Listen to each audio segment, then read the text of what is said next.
Hello students. Thank you so much for tuning on to this video. Now in this video we're gonna be looking at the correct robot life sequence, or rather how to identify the correct robot life sequence. So in this lecture we're just gonna be discussing on how to identify the correct robot life sequence. So I believe that after the end of this lecture you'll be able to identify the correct robot life sequence. So I'm gonna give you some tricks, and this is the number one trick that I give everyone that I lecture. So this is the thing that you need to know. If you know this thing will help you a lot, and you never fail with such a question. So I believe that you were watching our last lecture. So the last lecture we were just talking about the 5 vehicle classes that we have in Zimbabwe. So if you haven't, do make sure that you go through the lecture. It's very helpful, and that one will help you a lot. So in this lecture I want us to talk about how to answer such a question. So let's look at this question. This question says, what is the correct verbalized sequence, right? Green, is it green, red? Is it red, green, amber? Is it green, red, amber? So how can you answer such a question? So that's the whole thing that we want to address in this lecture. Now, mind you, right? This is the thing that you need to know. Let's look at the next slide. So there's a mnemonic that I want you to remember, which is GAR, green, amber, red. That's what it stands for, GAR, green, amber, red. So what does it mean really when you say GAR? Well, it means that you have to find, in one of these, you have to find GAR, right? So it may not necessarily be green, amber, red. It may not necessarily be in that order, but you just need to find it. Okay, so what you do is, right, let's look at the first one. It's red, green, amber. You always start with the green because we are looking at green. Because we are looking at this order. We are trying to find this order, right? Green, amber, right? So we start with the green. When you start with the green, then you go back to the first, because you are always going in this direction. I want you to look at my cursor here. Other thing that I forget to mention, do make sure that you have writing materials down. In these lectures, I want you to have writing materials down. Write down these things, okay? So we are always going in this anti-clockwise direction. You're always going in this anti-clockwise direction. So we start with green. Always start with the green. That's another thing that I want you to remember. Always start with the green. So it's green, red, amber, right? Green, red, amber. So it's GRA. It's not GAR. Okay, so which makes this incorrect. So this one is incorrect. Okay? I'm trying to see how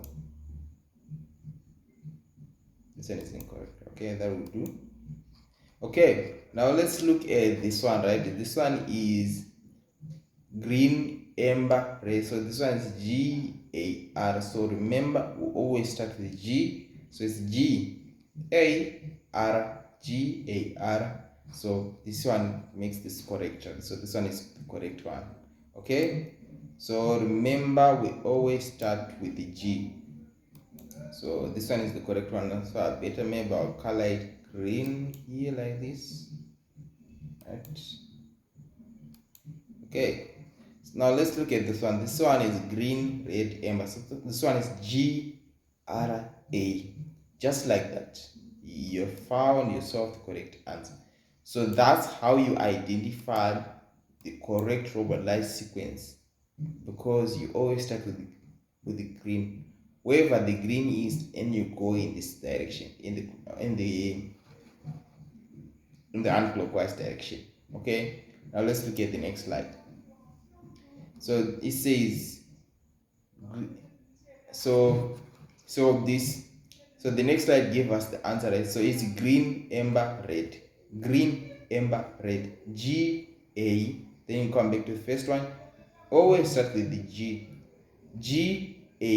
GAR. Okay. So this one is our correct answer. So when you remember this mnemonic, right, it will give you all these three combinations. So this can be one of your answers. So you might as well memorize these three codes, RGAA or ARG or GAR. And whenever you find a question which asks you what is the correct life sequence, just find any one of these. But what I just told you is what you need to know. Always start with the G, then you go to A, then you go to R. So this is GAR. So all these are GAR. This is GAR. This is GAR. Okay? G-A-R, G-A-R, G-A-R. Okay, so we are always going in the same direction. Okay, so guys, this is what I'm talking about, right? Okay, then there are some questions that include filter arrow.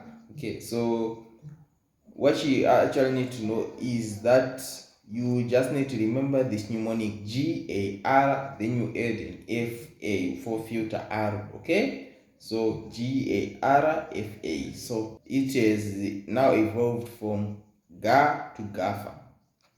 So these are the two mnemonic that you need to know, GA or GAFA. Okay, GARFA or GAR. Okay, so remember it's always in that order, right? Remember it's GARFA. Let me do that again. GARFA. Okay, so the filter arrow is what we say FA. Okay, so this one is different from the previous one because this now is filter arrow. Okay, when you have added filter arrow, it now evolves from GA to GAFA. Now let's look at this second one. This is GARFA. This one is GARFA. So all these are correct. So that's how you identify the most correct one. Okay, so any other option that does not give you GARFA is not your answer. Okay, now let's look at this one, which is not the correct robot life sequence. So we're looking at the one that is not the correct robot life sequence. And guess what? The correct will give us GAR. So basically we are looking for the one that does not give us GAR. Now let's look at this. Now the first one, we always start with GAR. This one is correct. GAR, this one is correct. GRA, so this one is not correct. Okay, so this one is not the correct robot life sequence. So that's why this one is our answer. So guys, so thank you so much for watching. I hope you have enjoyed this lecture. Remember, we just did the correct robot life sequence. Now in the next lecture of class, we're going to do how to calculate stopping distance, reaction distance, and braking distance. Now if you have been studying, I recognize that those kind of questions that like now I recognize that those kind of questions are very troublesome. Like question just ask you what is the reaction distance when you're traveling at 60 kilometers per hour. Now if you don't know it, it may be trouble for you. So that's why the next lecture is for you. So make sure not to miss it. So thank you so much for watching. See you in the next lecture. Goodbye.